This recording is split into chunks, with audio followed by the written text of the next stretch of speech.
আজ আবারও একটা সত্য ঘটনা ঘটে যাওয়া গল্প নিয়ে চলে আসলাম তোমাদের মাঝে। মা আমাকে কিভাবে স্বামী বানিয়ে তার সুখ চাহিদা আদর আবদারগুলো আমার কাছ থেকে পূরণ করত। শেষমেশ 8 মাসের গর্ভবতী হয়ে গেল। আমার প্রাণের বন্ধুরা সবাই কেমন আছো? আশা করি সবাই ভালো আছো। আমাদের গল্প ভান্ডার চ্যানেলে ওয়েলকাম। আজকে তোমাদের আপন মায়ের সাথে ছেলের অসাধারণ একটি ঘটনা বলবো। শেষ পর্যন্ত শুনলে তোমাদের ওটা স্থির থাকবে না, দাঁড়িয়ে যাবে। তাই তোমাদের দুটি পায়ে ধরে বলি, অন্তত আজকের ভিডিওটি মনোযোগ দিয়ে শুনো। আমার নাম সুজন। আমাদের পারিবারিক অবস্থা এত ভালো ছিল না। আমার আব্বা জব্বার শেখ রিক্সা চালাতেন, মা শেফালি বেগম ঘরের কাজ করতেন। আমার ছোট আরো 2 বোন ছিল, স্বর্ণা আর বর্ণা। প্রায় রাতেই আব্বা মদ খেয়ে এসে মাতলামি করত, আমাকে সামনে দেখলে পিটাইতো আর আমার বই খাতা ছুঁড়ে ফেলে দিত। তারপর মাকে চকির উপর নিয়ে লাগাতো। আমার মাও ওই প্রকৃতির ছিল, তাদের আওয়াজে আমারও দাঁড়িয়ে যেত। মা কখনো আমারে সাপোর্ট করেনি, বরং আব্বার মতো টাকা কামাইতে বলতো। এসব সহজের বাহিরে চলে যাওয়ার পর আমি আমার এক শিক্ষকের বাড়িতে জাগির হিসেবে চলে যাই এবং সেখান থেকেই মেট্রিকটা পাশ করি। তারপর আর এলাকাতে থাকিনি। ঢাকা একটা গার্মেন্টসে চাকরি নেই, আর সাথে ডিগ্রিতে ভর্তি হই। আজিমপুর বস্তিতে একটা অ্যাটাচড বাথরুমওয়ালা রুম নিয়ে থাকতাম। কোনো মতে দিন কেটে যাচ্ছিল। খাওয়া দাওয়ার একটু সমস্যা হইতো, কিন্তু আগের থেকে ভালোই ছিলাম। মাঝে মাঝে রুমে বস্তির মহিলা আনতাম। বিন্দাস লাইফ। হঠাৎই এক বিকেলে সবে রুমের সামনে আইসা দাঁড়াইছি, দেখি আমার খালাতো ভাই মন্টু আমার মা আর 2 বোন স্বর্ণা আর বর্ণারে নিয়ে হাজির। মন্টু ঢাকাতেই এক মেসে থেকে লেখাপড়া করে। যাই হোক, রাগ তো আর হইবার পারি না। দরজা খুইলা তাদের ভেতরে ঢুকে বসতে বললাম। মন্টু যেন তাগরে আয়নাই খালাস। সেটা বলল, সুজন ভাই আমি চললাম তাহলে, আমার এখন একটা টিউশনি আছে, সেটা ধরতে হবে। আচ্ছা যা। সালাম খাল্লাম্মা, চলি তাহলে। ভিতরে ঢুকতেই ছোট 2 বোন জড়িয়ে ধরল। আমারও তাদের দেখা মনটা কেঁদে উঠল। আমার বোনগুলা আমারে সত্যিই অনেক ভালোবাসে। মাঝে মাঝে ওইসবের জন্য টাকার টান পড়ত। মা আসাতে খাওয়া দাওয়ার আর কোনো সমস্যা থাকলো না, কিন্তু ভেতরের খিদেটা থেকেই যেত। সিঙ্গেল রুম হওয়াতে রাতে আমাদের সবাইকে এক খাটেই শোয়া লাগত। মা এক পাশে, মাঝে 2 বোন এবং আরেক পাশে আমি। রাতে আমি ঘুমাতে পারতাম না, আমার বাবাজি আমাকে ঘুমাতে দিত না। এক রাতে বাথরুমে যাওয়ার সময় দেখলাম মায়ের কাপড়া অনেকটাই উপরে উঠে রয়েছে। আমি এগিয়ে এসে হাত দিয়ে মায়ের মসৃণ পাটা একটু ছুঁয়ে দিলাম। নিচে সেই এক কাঁপুনি অনুভব করলাম। ভালো করে দেখার জন্য লাইটটা জ্বালিয়ে দিলাম। শুরুতেই বলেছিলাম আমার মা ওই ধরনের, বাবা যখন তখন দিত, আমারও তখনকার কথা মনে পড়ে গেল। মার বয়স কতই বা হবে? 36 কিংবা 37, যদিও দেখে একদমই বোঝা যায় না। কথায় বলে ব্যবহারের সব জিনিসই ভালো থাকে, বাবাও ব্যবহারের উপরেই রেখেছিল। আমি কসম করে বলতে পারবো, টাকা দিয়েও কখনো এমন কাউকে আমি পাইনি। সবগুলাই পুরানো মার্কা ছিল। কিন্তু মাকে দেখতে অনেক শক্তপোক্ত মনে হলো। এরপর বাথরুমে গিয়ে কাজ সেরে বের করে আপাতত শান্ত হয়ে নিজের জায়গায় এসে শুয়ে রইলাম। ঘুম তো তারপরও আসছে না। স্থির হয়ে অনেকক্ষণ থাকার পর অবশেষে চোখ বুজে এলো। অনেকদিন থেকেই প্রমোশন হবে হবে করেও হচ্ছে না। অবশেষে রহমান সাহেব অফিস থেকে রিজাইন করাতে সুপারভাইজারের পদটা আমি পাই।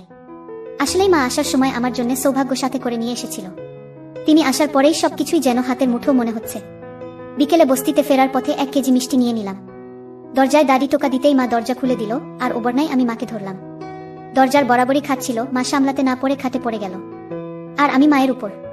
মনের মধ্যে প্রমোশনের খুশি থাকলেও এখনকার উত্তেজনাটা অন্যরকম। হঠাৎ ছোট বোন স্বর্ণা মিষ্টির বাক্সটা দেখে চিৎকার করে উঠল, আর এতেই মুহূর্তটা যেন শেষে হয়ে গেল। মা উঠে পড়ার জন্য নড়েচড়ে উঠল, আমিও তার উপর থেকে সরে গেলাম। ছোট বোন স্বর্ণা আর বর্ণা জিজ্ঞাসা করতে লাগতো, ভাইজান মিষ্টি নিয়ে আসলা যে? আমার প্রমোশন হয়েছে রে পাগলি। মা কইল, প্রমোশন কি রে? আমি কইলাম, আগে থেকে উপরে উঠে গেছি মা, এখন কষ্ট কম হবে, পয়সা বেশি পাবো। মা কইল, তা হইলে তো ভালোই হইল। আচ্ছা সুজন, তোর বাপরে জেল থেকে ছোটানোর ব্যবস্থা কর না। আমি কইলাম, কেন? তার কথা মনে পড়তেছে নাকি? মা কইল, হ মনে তো পড়বেই, আমার স্বামী না। আমি কইলাম, আমার সাথে থাকতে হইলে ভুইলা যাও, সে তোমাগরে কি দিছে? কষ্ট ছাড়া। আমি তোমাগোর সাথে থাকতে আর কাউরে লাগবো না। আর তুমি অহনা আমার খাইতাছ, আমার পড়তাছ, এখন থেকে আমারই তোমার সবকিছু ভাববা। মা কইল, আচ্ছা। আমার মা এমনই, আগে বাবার খাইতো আর বাবা যা কইতো তাই সঠিক মনে করতো, নিজের মাথা কখনো খাটায় না মা। আর এখন আমি যা কইতাছি তাই শুনতাছে। রাতে খাবার সময় ইচ্ছে করেই মায়ের গা ঘেঁষে বসেছি, মা কিছুই বলেনি। খাওয়া শেষে বা হাতটা মায়ের উরুর উপর রেখেই বিভিন্ন গল্প করতে লাগলাম। কি করে এই বস্তিতে উঠলাম হাবিজাবি। কিন্তু যাই বলছি মা আর 2 বোন মনোযোগ দিয়ে শুনল। এর ফাঁকে আমি হাতটা মায়ের কাঁধে উঠিয়ে স্বর্ণা আর বর্ণাকে বললাম, তোদের কাল স্কুলে ভর্তি করিয়ে দিব। ওরা তো খুশিতে হইচই করতে লাগলো। মা বাদশাদল, কি দরকার স্কুলে যাওনের, ঘরে থাকবো, ঘরের কাম শিখবো। আমি কইলাম, একবার বলছি যাইবো তো যাইবো, এই যুগে লেখাপড়া ছাড়া চলা যায় না, বুঝলা?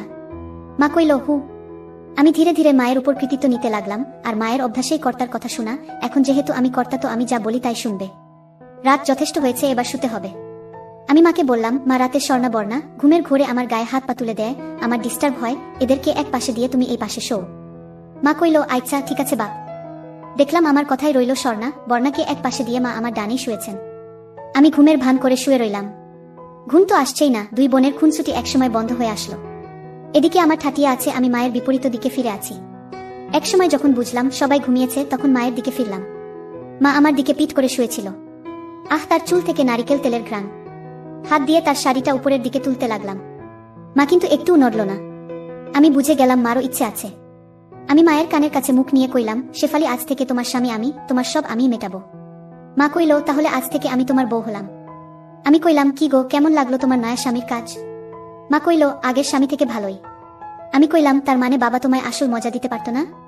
মা কইল, পারতো, কিন্তু তোমার সামনে কিছুই না, তার উপর লাল পানি খেয়ে অল্পতেই হাঁপিয়ে যেত।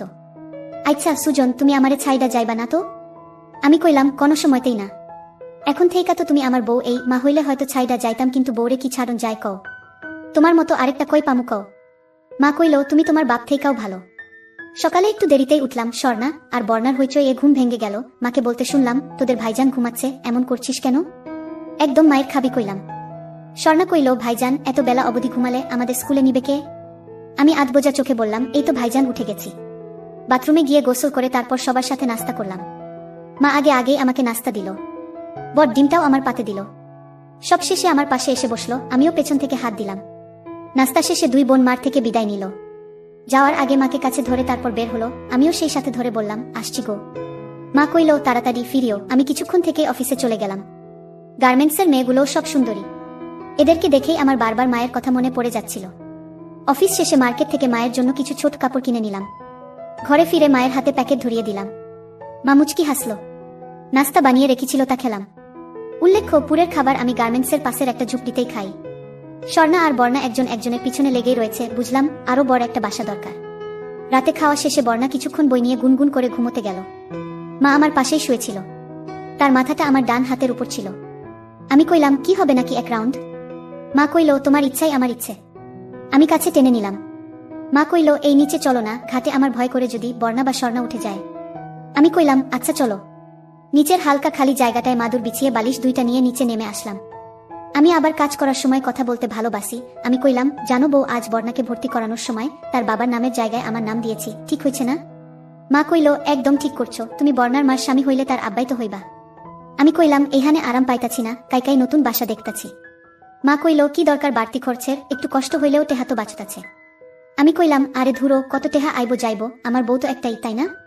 মা কইল, কয়দিন পর যখন নিজে বিয়া করে ফেলবা তখন আর এই বউয়ের কথা কি মনে থাকবো? মায়ের এই কথা শুনে আমি গতি বিডিয়ে দিলাম। সকালে ঘুম থেকে উঠতে অনেক দেরি হয়ে গেল। মা আমার পাশে ছিল না, অনেক আগেই উঠে গিয়েছে। বর্ণা স্কুলে যাবে তাই জ্ঞান জ্ঞান করছে, আমি কেন এখনো উঠছি না? তাকে স্কুলে দিয়ে আসতে হবে। স্বর্ণা মাকে জিজ্ঞাসা করছে, মামা ভাইজান কেন নিচে শুইছে? মা কইল, তোর ভাইজানের গরম বেশি, এই কারণেই নিচে শুইছে, যাতে ঠান্ডা হইতে পারে। তাড়াতাড়ি গোসল সেরে নাস্তা করে নিলাম। এমনিতেই দেরি হয়ে গিয়েছে, তাই আর দেরি করলাম না, বর্ণাকে নিয়ে বের হয়ে আসলাম। বোনকে স্কুলে পৌঁছে দিয়ে আমি অফিসের দিকে চললাম। আমার বস হেলাল সাহেব ঠিক আমার মতো লোক। তার রুমের পাশ দিয়ে যাওয়ার সময় হাসি ঠাট্টার আওয়াজ পেলাম। হয়তো কোনো মেয়ের সাথে রসালো আলাপ করছে। আমি আমার প্রোডাকশনের কাজ দেখতে লাগলাম। মেয়েদের কাজ বুঝিয়ে দিয়ে ডেস্কে গিয়ে বসলাম। ডেলিভারির ফাইল দেখতে দেখতেই সময় কেটে গেল। আজ একটু তাড়াতাড়ি করে অফিস থেকে বের হলাম। একটা বাসা খোঁজা লাগবে। আমি বিদায় নিয়ে চলে আসলাম। মা দরজা খুলে দিতেই ক্লান্ত দেহটাকে বিছানায় এলিয়ে দিলাম। মায়ের ডাকেই তন্দ্রাটা ভেঙে গেল। মা খাটে ঝুঁকে আমায় ডাকছিল। ঘুমিয়ে পড়লা নাকি, ভাত খাবা না? আমি মায়ের এক হাত ধরে টান দিতেই সে নিচে এসে পড়ল। তরকারি গরম করেছি, ভাত খেয়ে নেও। আমি হাত মুখ ধুয়ে বোনদের সাথে যোগ দিলাম।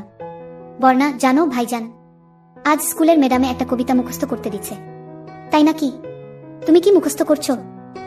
ভাইজান, তুমি শুনবা নাকি? মাঝখানে মা ধমকে উঠল, বর্ণা, তোরে কইছি না খাবার সময় বেশি কথা না বলতে? বর্ণা আর কথা না বলে ভাত খেতে লাগলো। স্বর্ণাও চুপচাপ। বুঝলাম আমি এ ঘরের কর্তা হলেও করতে কিন্তু মা। আমি খাওয়া শেষ করে শুয়ে রইলাম। বর্ণা এবার আমায় তার কবিতা শোনাতে থাকলো। এদিকে মা খাটের এক কোণে উল্টো দিকে ফিরে চুল আঁচড়াচ্ছিলেন। তার চিকন কোমরটা লাইটের আলোয় হেব্বি দেখাচ্ছিলেন। ছোট বোনের কবিতার দিকে মনেই দিতে পারলাম না। এর মধ্যে বর্ণা আরেকটা কবিতা পড়তে গেল। অনেক রাত হয়েছে, সকালে আবার স্কুলে যেতে হবে, ঘুমো এখন। স্বর্ণা তার ওয়ার্ড বুকের ছবিগুলো দেখছিল, সে নারাজ। মা, আমার তো স্কুল নেই, আমিও ঘুমাবো। ঘুমাতে হবে। সে বই রেখে চোখ বুজে রইল। মায়ের দিকে ইশারা দিতেই মা লাইট অফ করে আমার পাশে এসে শুলো। সে বোনদের দিকে ফিরে শুয়েছে। মা ধাক্কা দিচ্ছে যাতে এখনই শুরু না করি, কারণ বোনেরা হয়তো এখনো ঠিকমতো ঘুমায়নি। শেফালি, কাল থেকে আর আমাদের কষ্ট করতে হবে না, নতুন বাসা দেখেছি। মা কইল, বলো কি? কি দরকার ছিল? আরে এভাবে আর কতদিন? মা, তা ঠিক কইছ, বাচ্চাগুলা দিন দিন বড় হইতাছে। এখন নতুন বাসাতে কিন্তু তুমি আমার বউ হিসেবেই যাবা, আর স্বর্ণা আর বর্ণা আমার মেয়ে। মা, মনে এটা কেমনে সম্ভব? আমি জানি না কেমনে সম্ভব, কিন্তু তুমি সম্ভব করবা। মা, আমি না হয় তোমারে স্বামীর নামলাম, কিন্তু স্বর্ণা বর্ণা কি তোমাকে তাগো বাপ ডাকবো নাকি? ডাকবো, আর তুমিই ব্যবস্থা করবা যেমনই পারো। আজ সবার আগে আমার ঘুমাই ভাঙলো, দেখলাম মা পাশে শুয়ে আছে। কি মায়াবী এক নারী, চেহারাতেই দুনিয়ার সব মায়া এবং সরলতা। মায়ের সবচেয়ে বড় গুণ হলো ঘরের কর্তার উপর বিশ্বাস রাখা। আগে মায়ের উপর আমার অনেক রাগ জমেছিল। কেন এই মহিলা কখনো বাবার আচরণের প্রতিবাদ করল না? আজ বুঝতে পারছি কেন করেনি। যার কাছে সে রাতের আধারে বশ্যতা স্বীকার করে নিয়েছিল, যার সাথে সে প্রতি রাতে প্রতিক্রিয়ায় মতে উঠত, তার কথার উপরে সে কথা বলতে শিখেনি। তার কথাই সে মাথা পেতে নিয়েছিল, হোক সেটা ভুল কিংবা শুদ্ধ। লক্ষ্মীটি, সকাল হয়েছে, উঠবা না? মা ধীরে ধীরে চোখ খুলতে লাগলো। আমি তার কোমর জড়িয়ে আছি। মা, কি ব্যাপার আইজকে তুমি এত সকালে কেমনে উঠলা? টেমার টানে গো শেফালি। মা, হয়েছে সকাল সকাল আবার শুরু কইরা দিও না, সরো, আমারে উঠতে দেও। মা উঠেই কাপড় নিয়ে গোসলখানা ঢুকে গেল। পাক্কা আধ ঘন্টা পর বের হলো, অন্য কাপড় পরে তার ভেজা চুল গামছা দিয়ে মুছে গামছা সমেত খোপা করে রাখলো। তারপর আমি গিয়ে ফ্রেশ হলাম। মা এই ফাঁকেই স্বর্ণা আর বর্ণাকে জাগিয়ে দিল। তারাও একে একে দাঁত ব্রাশ করে ফ্রেশ হয়ে নিল। এরপর মা আবার নাস্তা বানানোর কাজে হাত দিলেন। আসলে প্রতিদিন তো সকালে ঘুমেই থাকি, অনেক কিছুই লক্ষ্য করা হয় না। নাস্তা বানানোর সময় বিন্দু বিন্দু ঘামে তাকে আরো অনেক বেশি আবেদনময় লাগে। আমি তাকে সাহায্যের ছুতো বারবার ছুঁয়ে দিচ্ছিলাম। বোনেরা তো তাদের নিজেদের মধ্যকার খুনসুটিতেই ডুবেছিল। অবশেষে নাস্তা সারলাম। মাকে বলে রেখেছি কাপড় চোপড় আর বাসন কোসন সব যেন গোছগাছ করে রাখে। আমি এসে ফ্যান আর খাটটা খুলব। বর্ণাকে স্কুলে দিয়ে আমি অফিসে চলে গেলাম। অফিস থেকে আজ হাফ শিফটেই বের হয়ে আসি। আসার সময় হেলাল সাহেবকে বলি বস আসলে যেন সামলে নেন। বের হয়েই পাশের মার্কেটে যাই, মায়ের জন্য একটা বোরখা দেখতে থাকি। মা যেহেতু হলদে সাদা রঙের, তার জন্য কালো রংটাই পারফেক্ট মানাবে। একটা বোরখা নিলাম, সাথে এবং এক জোড়া নতুন জুতো, কিছু চুড়ি আর হালকা একটা বড মেকআপ বক্স। স্বর্ণা আর বর্ণার জন্যও নতুন জামা আর জুতো কিনি। মা বলেছিল তার জন্য বডি কিনতে, কিন্তু আমি কিনলাম না, কারণ এক সিনিয়র ভাই বলেছিলেন বডি খেলে নাকি শরীর মুটিয়ে যায়। আমি চাই না আমার মা প্লাস বউটা মুটিয়ে যাক। সব শপিং করা শেষে ঘরে ফিরে যাই। মা অনেক খুশি হলেন, স্বর্ণাও খুশিতে আত্মহারা। মা ঘরের সব কিছুই গুছিয়ে রেখেছিল। আমি স্কুল থেকে বর্ণাকে নিয়ে আসলাম, তারপর সিলিং ফ্যান ও খাটটা খুলে রাখলাম। মিনি ট্রাক ড্রাইভার রনিকে বলে রেখেছিলাম, ফোন দিতেই চলে আসলো। সব উঠিয়ে নিলাম। বস্তিতে কেউ তেমন পরিচিত ছিল না। এখানকার মানুষকে কখন আসে কখন যায় তারই ঠিক নেই, পরিচয় হবেটা কখন। মা বোরখা পরার পর তাকে পুরোই নায়িকাদের মতো লাগতেছিল। আরও মুখে হালকা মেকআপ করার কারণে বয়সও অনেক কম মনে হয়। বর্ণা, স্বর্ণা আর আমি সিএনজি করে বসিলা গেলাম। মালিক আপাকে ফোন দিতেই বাবুলকে দিয়ে চাবি পাঠিয়ে দিল। তালা খুলে গেটের ভেতরে ঢুকতেই দেখি সেদিনের সম্পূর্ণ উল্টো চিত্র। সেদিন কেমন অপরিষ্কার ছিল, আজ একেবারেই ঝকঝকে। বাড়িটা মায়ের অনেক পছন্দ হলো। বাবুল ভাই চাবি বুঝিয়ে দিয়ে চলে গেলেন। কিছুক্ষণ পর ট্রাক আসলে সেখান থেকে রনির সাথে ধরে সব স্বর্ণামাল বাহির করে নিই। মোটামুটিভাবে খাট ফ্যান ফিট করার পর রনি সহ আমরা টিফিনকারি করে বয়ে আনা মায়ের রান্না করা মাংসের খিচুড়ি খেলাম। ভাবি খিচুড়িটা অস্থির হয়েছে। আমি কিন্তু রনিকে বলিনি যে সে আমার বউ, কিন্তু রনি অনুমান করে নিল। এ থেকে বোঝা যাচ্ছে শুধু আমার চোখে নয়, বাকিদের চোখেও মাকে কম বয়সী মনে হচ্ছে। মা, আরো কিছু নেও। রনি, না না ভাবি, এর থেকে বেশি খেলে আর নড়তে পারবো না। আমি, তোর ভাবির হাতের রান্না সত্যিই খুব ভালো হয়। আমার বউ বলে না, নিরপেক্ষভাবেই বলছি। আমি হাসতে লাগলাম। মা, হয়েছে হয়েছে, তুমি এবার থামো। খাওয়া শেষে রনিকে ভাড়া বুঝিয়ে দিলাম। সে চলে গেল। মা এরই মধ্যে ঘর গুছানোর কাজে লেগে গিয়েছেন। একেবারে জাত গিন্নি। আমি ক্লান্ত হয়ে শুয়ে রইলাম। আমার পিচ্চি বোন বর্ণাও ক্লান্ত হয়ে আমার পাশেই শুয়ে পড়ল, আর স্বর্ণা মায়ের পিছনে পিছনে মায়ের কাজ বাড়াচ্ছে। বর্ণা বলল, ভাইজান, বাড়িটা আমার খুব ভালো লাগছে। আমি কইলাম, তাই নাকি রে? আমি তাকে কাতুকুতু দিতে থাকলাম। এর ফাঁকে আমি আবার ফার্নিচার দোকানে গেলাম, স্টিলের একটা খাট প্লাস ফোম এবং একটা সিলিং ফ্যান কিনে নিয়ে আসি। ঘর গোছাতে গোছাতে মাগরিবের আজান দিয়ে দেয়। এটা রুমে ছোট ওয়ার্ডরোবটা এবং বড় খাটটা দিলাম, আর দ্বিতীয় রুমে স্টিলের খাট প্লাস সিলিং ফ্যান লাগালাম। কিচেনে সিলিন্ডার প্লাস চুলা ফিট করলাম। আর সব বাসনকোসন মা রান্নাঘরে সেলের উপর গুছিয়ে রাখলো। সব টাকার উপর দিয়ে গেল। ভাগ্যিস আগ থেকেই ব্যাংকে কিছু টাকা করে রেখেছিলাম। মা অবশ্য বাড়তি খরচে বিরক্ত, তার এক কথা, কেন স্টিলের খাটটা কিনলাম। তার কানে কানে বললাম, রাতে বুঝবা। মা লজ্জায় টমেটোর মতো লাল হয়ে গেল। মাস্টার বেডরুমে ঢুকে বাথরুম থেকে আমি ফ্রেশ হয়ে নিলাম। তারপর মা ফ্রেশ হওয়ার জন্য বাথরুমে ঢুকলো। বস্তির মতো এত কোলাহল আর শোরগোল থেকে বের হয়ে ভালোই লাগছে। অবশেষে মন মতো একটা বাড়ি পাওয়া গেল, মন মতো বিছানা। মা বের হয়ে পাল্টাচ্ছে। মাকে আমার দিকে ফিরাতেই তার মুখ থেকে চোখ সরাতে পারছিলাম না। হালকা লিপস্টিকে তাকে একেবারে সুন্দর লাগছিল। কি রে এমন কইরা? তোমারে শেফালি, তোমারে দেখি। আমার মধ্যে কি আছে এমন? তোমার মধ্যে সব কিছুই আছে, সব। আমারে ছাইডা যাইবা না তো, কও। কখনো যাবো না। আমার মাথা ছুঁইয়া কও। এই তোমার মাথা ছুঁয়ে কইলাম।